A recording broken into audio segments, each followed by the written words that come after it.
You're watching Pyro Media Network.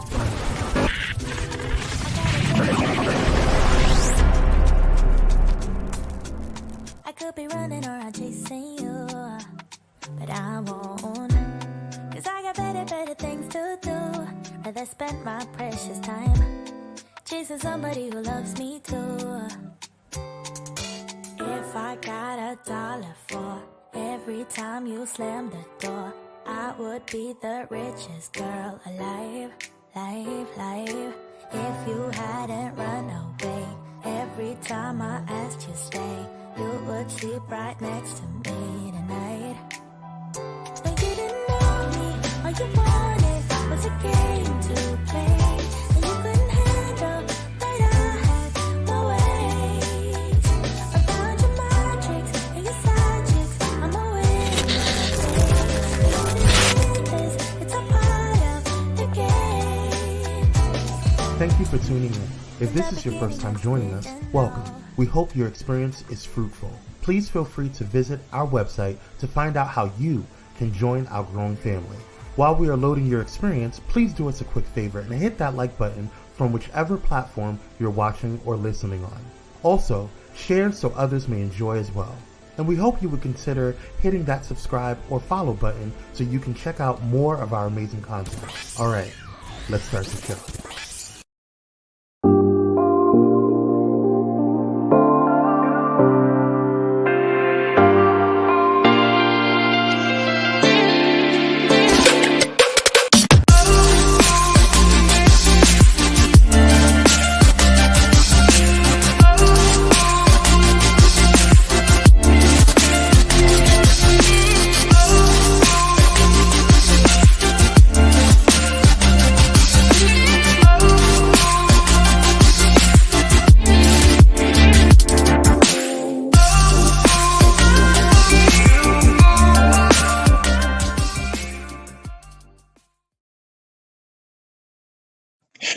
Hey.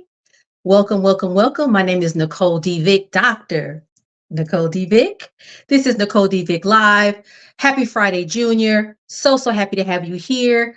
I bring you each and every week, except when I'm on hiatus, important issues, public health and social justice issues with a little, Black girl magic twist on it. That's how I do my thing over here. I'm really excited to have you here. But first, before we even go any further, I really want to take a moment because we have lost quite a few people since the last time I was on air.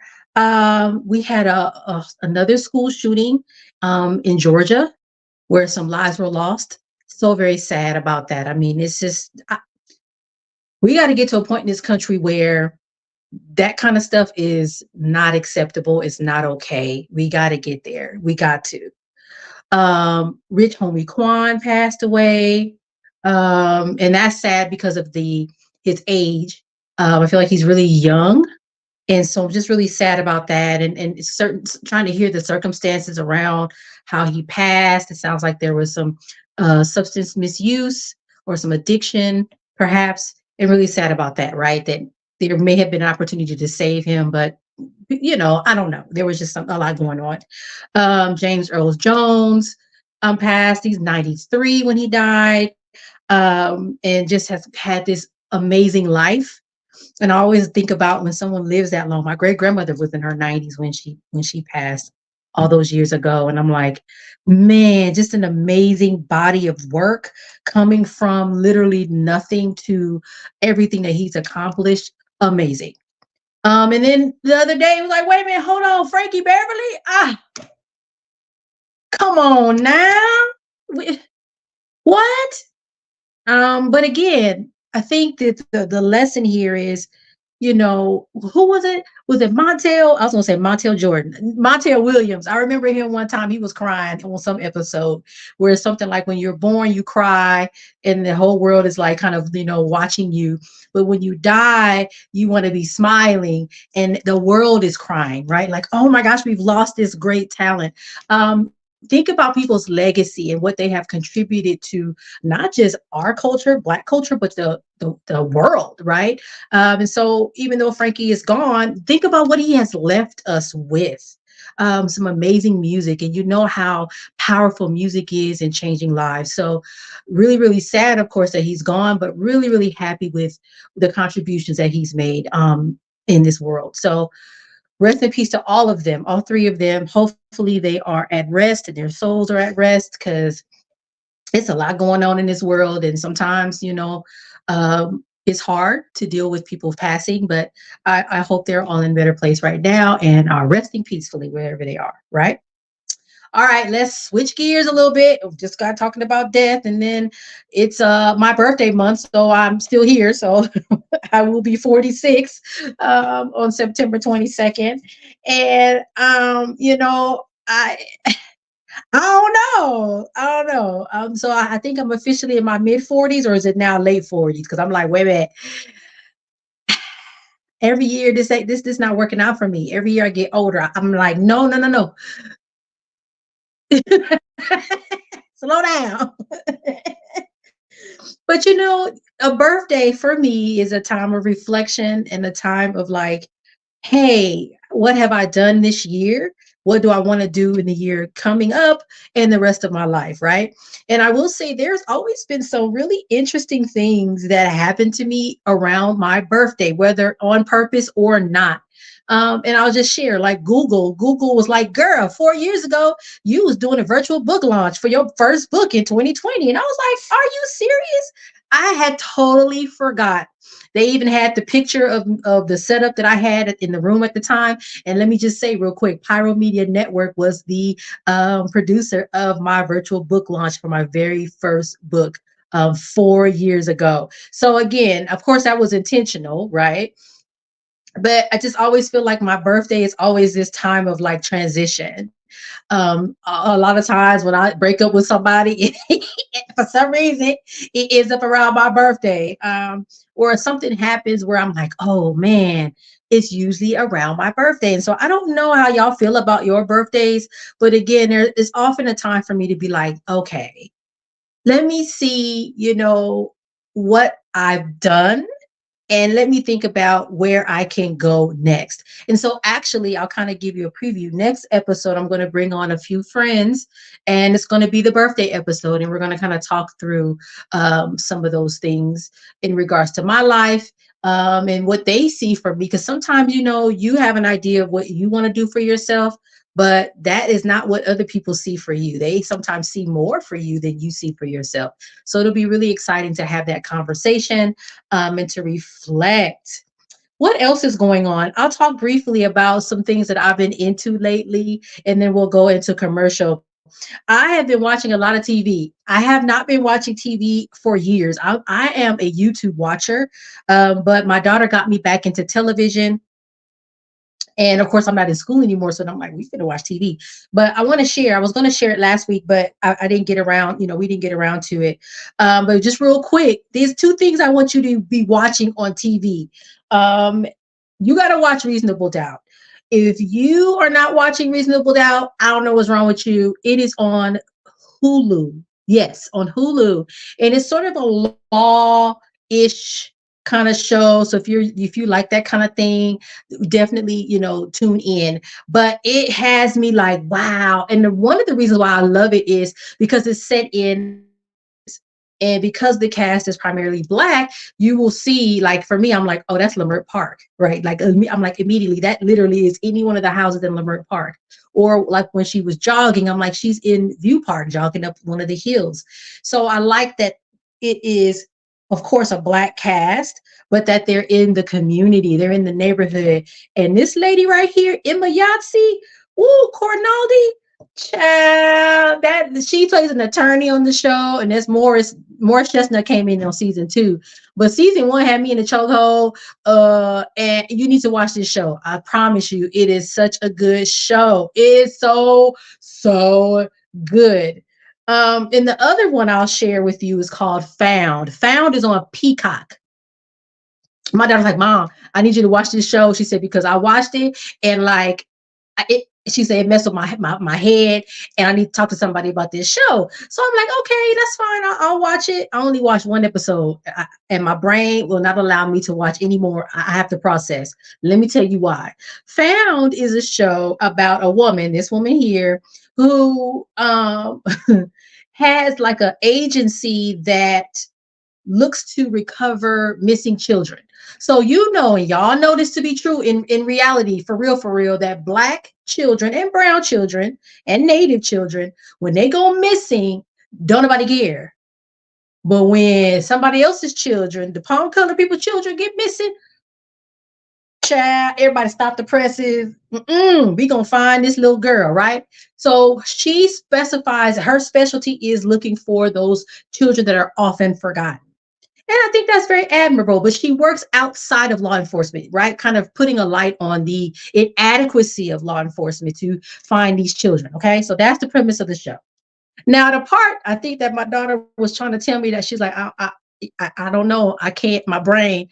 So I'm watching the first episode, and it's cool because she has people in this agency that work with her who also have their own trauma around either being kidnapped or their child being kidnapped or something like that, right? So they all have come together with this lived experience to do this work. All right. During that first episode, they go back and forth between present time and past time. Turns out that this woman has been kidnapped before. Okay. Now what? Now, child, at the end of the episode, she goes into the basement with one of them jail, like them little trays of food. Like when you go to jail, you take it down to the prisoners. So she walking down the basement, it opens the door. Why is her kidnapper that had kidnapped her like 20 years ago? Why he in the basement locked up in the jail cell? And so he helps her find the missing people because obviously he has that mindset, right? I said, what kind of show? Who came up with it? It's crazy, but I couldn't after that. I said, I need a minute. So I haven't gone back to it yet, but I feel like it's a good show. It's just like, hold on. Because it's like he's doing a good deed by helping her, but he's also a bad person, right? Like my brain was like, wait, what? Wild. So definitely check out Reasonable Doubt, check out Found. Those are really two cool shows. I want to watch that other movie too. I think it's on Netflix, Rebel Ridge. Is that the one with that guy and he was shooting with the police and stuff? I want to watch that one too. That one I just been seeing on Netflix and like on social media. I want to see that too. So, and I hate movies, y'all, but that one I want to watch. We're going to go to commercial actually, and then I want to go into some of my favorite episodes of Nicole D. Vick Live over the past few months, and kind of just do a little bit of a recap because I think some of them were so profound. The guests were so amazing that I just want to revisit some of those. So tune in. We'll be back in a few, and yeah, see you in a minute.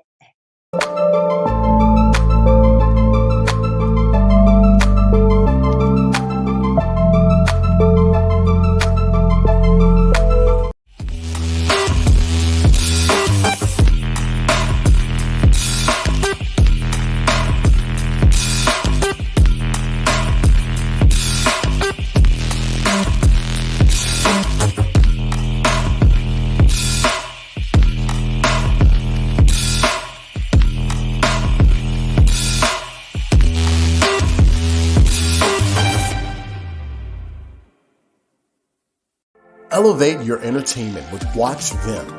Discover the ultimate online streaming destination. Get an auto-renewing monthly subscription for unlimited content on all devices. Join us in supporting a Black-owned streaming platform that brings top-tier entertainment. Let the streaming excitement begin at Watch Vim, your seamless experience for endless entertainment. Stream online or download the Watch Vim app now. Are you ready for enlightening conversations that transcend boundaries? Get ready for Conversations with Clergy, brought to you by the HIV Vaccine Trials Network. In partnership with the world's largest publicly funded international collaboration, the HVTN is dedicated to evaluating vaccines to prevent HIV and COVID-19. But their impact doesn't stop there. The HVTN is at the forefront of advancing vaccinology, social and behavioral sciences, statistics, immunology, and even contributing to the research on tuberculosis and COVID-19 vaccines. By supporting Conversations with Clergy, the HVTN not only brings you thought-provoking discussions, but also contributes to the global effort to combat infectious diseases. Tune in, stay informed, and be a part of the change. Conversations with Clergy, supported by the HVTN, empowering conversations, empowering lives. Join us in this journey of knowledge, understanding, and progress. Conversations with Clergy, proudly brought to you by the HIV Vaccine Trials Network, because together we can make a difference.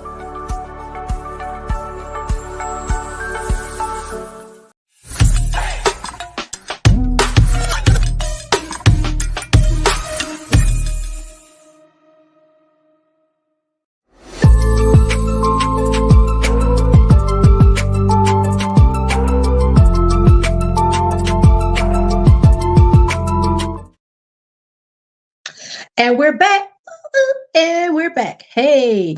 All right. So let's go through these episodes. I will say that over the years, the caliber of the guests that I've brought on to Nicole D. Vick Live, literally like boom. Over the years, amazing people have come through these doors, virtual doors, of course, and have had such wonderful insight, knowledge, information, resources. And I'm always grateful for those guests when they come on and take the time to, chit chat and share what they know. Because I think that y'all know me, I'm the believer of lifting as we climb, that we all have a responsibility to make sure that the next generation knows more, better than I do, right? Someone had made a comment on a Facebook post in this group that I'm in, was like, I need these older public health, Black women in public health to not be so mean to us as these young professionals and stop being gatekeepers. And I said, I am so glad that I don't think that way. Like, listen, I'm gonna tell you everything I know because I want you to take the torch and figure it out, because I want to retire at some point and you need to figure it out. So what good does it serve me to keep in information, to gatekeep, right? So I feel like that same philosophy I bring to everything when I teach the same way. Like, I'm gonna tell y'all everything and over and above what's going on in class. Same thing here with the podcast. Like, if I know something, I'm gonna make sure you know something. So let's do this recap. The first one I want to go back on is the one with Desiree Dixon. She is actually a classmate of mine. That's Shirley, producer. Desiree, remember Desiree? Desiree is a mental health professional, and she came on to talk about resilience. And so one of the things that's Desiree. Both of us had this conversation. Like, a lot of people expect Black women to be resilient. We are supposed to be able to just, stuff happen to us and we just supposed to that's all right. Just let it roll off your back. No, not in 2024. We moving beyond resilience. And so it was really good to have her on to talk about the importance of mental health for Black women. How she helped me figure out how to dismantle those stigmas, stuff like imposter syndrome. Again, this whole thing about being, strong and, Black girl magic, we can do everything. And it's like, I think that in some ways, those things were helpful to us in our survival, but at the end of the day, they're actually quite harmful because they make everybody else think that we do stuff easy when it's really actually not easy at all. So she was great. She is she has her LCSW, so she's a social worker, licensed social worker, and does a lot of work with training other social workers in doing their work. And so we talked a little bit about her research and how she trains social workers to be more competent and confident in the work that they do. And again, as a Black woman, speaking to another Black woman, it was great to kind of have her clinical background and her doctoral research behind her to kind of really just talk.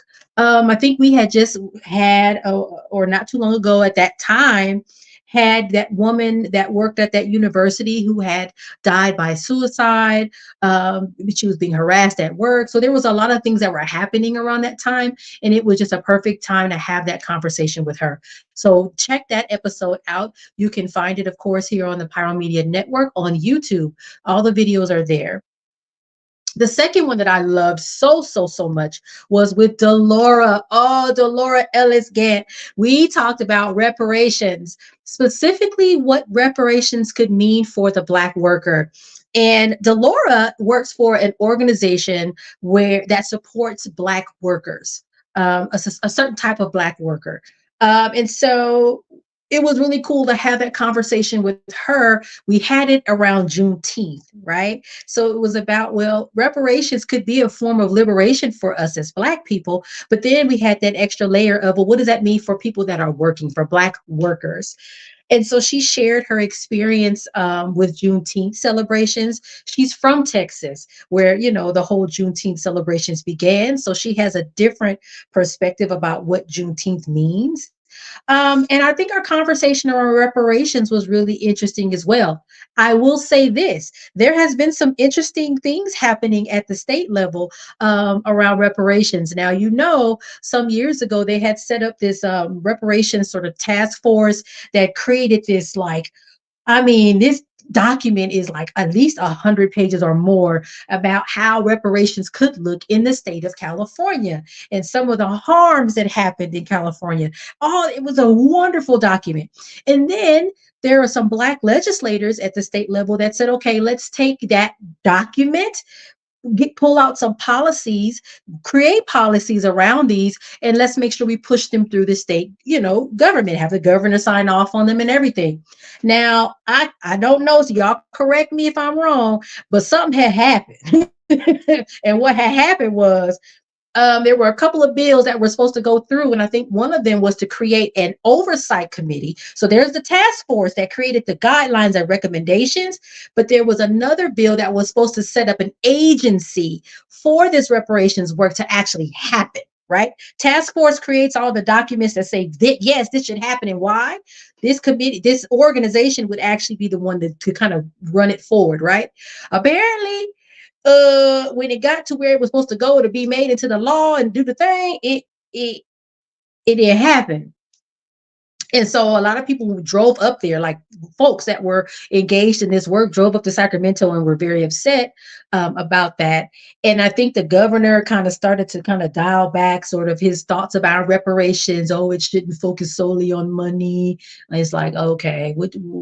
So it sounds like the temperature kind of shifted around that conversation on reparations. So it will be interesting to see what either is going to happen or what's not going to happen around the reparations conversation, at least in this state, because it sounded like we was moving, like we was in the car. They had turned the car on. We was driving. And then all of a sudden, I feel like we stalled, like the battery died or something happened. And we just sitting in the middle of the freeway, like, excuse me, governor, excuse me, state legislators, what happened? So I don't know what's going to happen. I will also say, what I had heard is that, well, when certain people are trying to run for president, or they're trying to move from state to the federal, the big picture scene, sometimes they have to take a different sort of approach to things. And perhaps that is why things didn't go as they should, because somebody's trying to concern themselves with perhaps a future presidential run, perhaps. And I'm just saying that could possibly also be why all of a sudden the reparations conversation kind of stalled. So anyway, but that was a good conversation with Delora. I do want to have her back on. There is a report coming out here in LA County, the state of Black Californians, the state of Black LA County, I believe. And I want to have her kind of talk about that. So we might see her later on. And the last one, my girl, Shirley. Me and Shirley were talking about graceful resilience, which is funny because the other one was beyond resilience. It's okay, right? This was in July. At that time, I was focusing on, wait a minute, I'm getting older, right? And when I got injured, it made me feel and think about my vulnerability, my mobility shifting, and let me just say this, I don't want to see another wheelchair or walker until I'm about 90, because I need to be on my own 2 feet. And that's just me right now.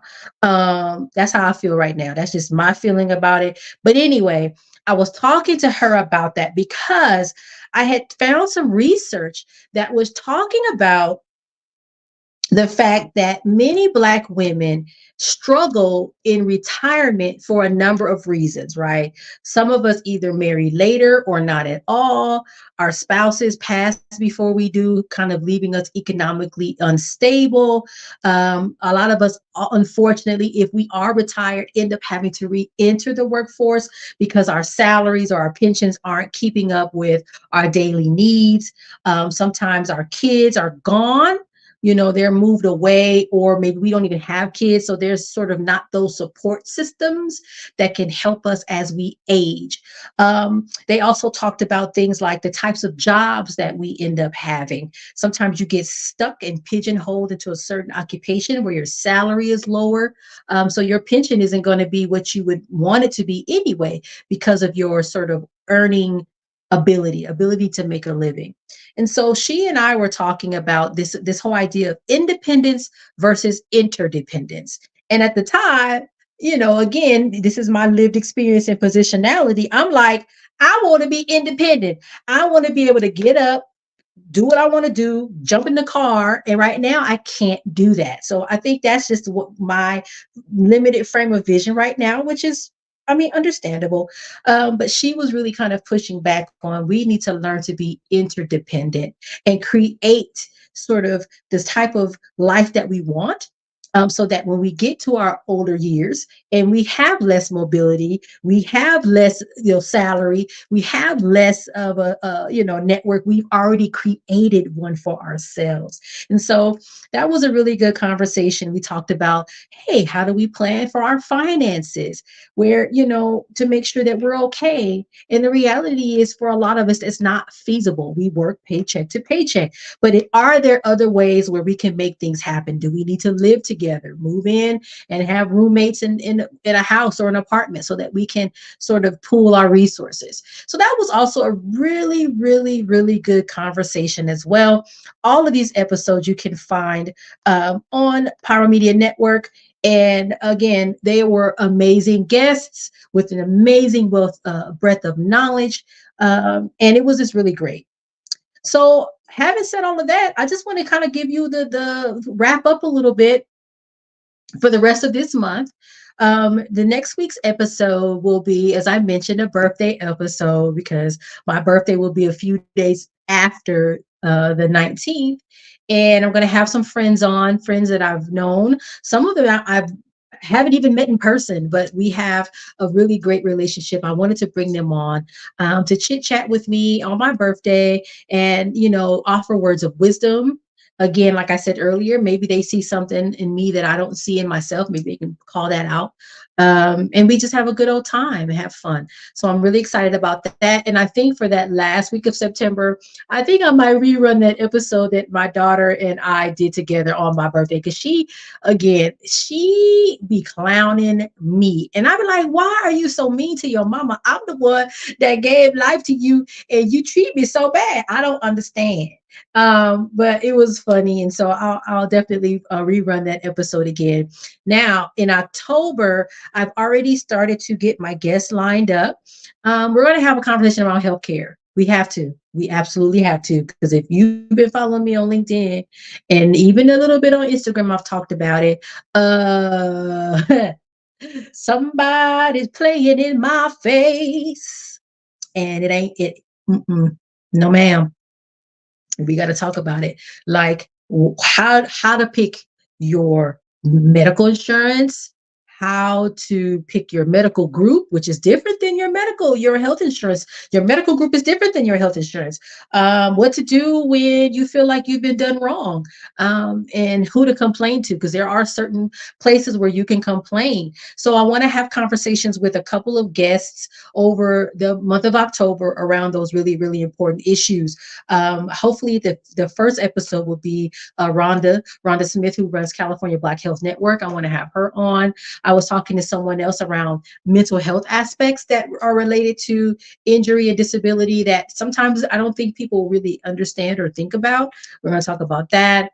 I also want to see if I can have somebody on that can help me teach y'all, because I didn't even know, right, how to read. So for those of us that have, even if you don't, I was going to say for those of us who have health insurance through our jobs, but even if you don't, you still need to understand your benefits. Like every year for me during open enrollment, they send this thing and it's all these options and how much everything costs. And it's like, what am I looking at? You need to know how to look at that stuff and figure out what you need. And then the other part of it that I still don't know, how do you pick your medical group? Like, I know how to pick a doctor, like I want this doctor, but I don't know how to pick a medical group. And let me just tell you, that medical group can make or break your experience, because if they are going to slow everything down for you, and when you need something, you almost feel like why do you even have insurance? You almost feel like you're uninsured. Like, what was the reason? So I need to figure that out. And I want to make sure I share that information, because I'm learning that is very important. And that as you age, your health coverage needs may change. And I'll give a quick example. I think when you're young, an HMO is fine because you don't typically get sick, right? You don't see your doctor that often. But I feel like the older you get, you might want to consider a PPO. I've seen some of them, they have a hybrid HMO PPO. I think Blue Cross has something. I was like, oh, what is that? But like those kinds of things. And for many of you, you might be like, well, what's the difference? I don't know. I don't really know either. So I want to spend October really trying to educate and help y'all, because this experience has shown me a lot, that a doctor will say to you, and not even just a doctor, a specialist will be like, yeah, I don't feel like bothering with you, girl. Just go to the ER. And I'm like, a doctor can just tell you that? Like, yeah, I don't want to help you. Just go to the emergency room. And then you go to the emergency room and nothing happens, because the emergency room is looking at you like, baby, this ain't an emergency. Yeah, okay, we'll take your x-rays and stuff, but first of and yeah, we'll do all that, but you can't stay here. Guess why? Because your medical group doesn't have a contract with us. So you gotta go. And then you get sent to some hospital over there, a mess. So I want to try to help y'all so that when you are in a situation where you need help, you're not realizing then at that point that your stuff is crazy, that you ain't in the right space and everything. Hey, Rhonda. So that's what I plan to do in October. So keep your eye out for that. I think it's so important, especially as we age. You don't want to get there to the doctor with an issue and they talking about they can't help you. Because that's not the right answer. I'm sorry. Excuse me, what? Hello? Huh? We don't want that. Okay. So that's all I got for y'all. Thank you for watching. As you know, you can find me in a number of places. I have a website, www.nicoledvick.com. I have all the things there, nail related, book related, all the things. You can purchase my 3 books. Excuse me. I have I have 3. Pushing Through, Finding the Light in Every Lesson, which I'm realizing just now is 4 years old. I have Pushed Through, 52 Weeks of Light in Tough Times, my journal. And this is the latest one, an anthology called Triumph in the Trenches. So yeah, pick them up. You can also follow me on social media. I picked myself back up. I'm a little bit more active on Instagram and LinkedIn. Still not back on TikTok. I don't know. TikTok, I don't know. It ain't there for me right now. But I'm on LinkedIn and I'm on Instagram. So check me out there. And I think that's it. I will see all of you next week. It definitely is an important convo. All right, y'all. Bye.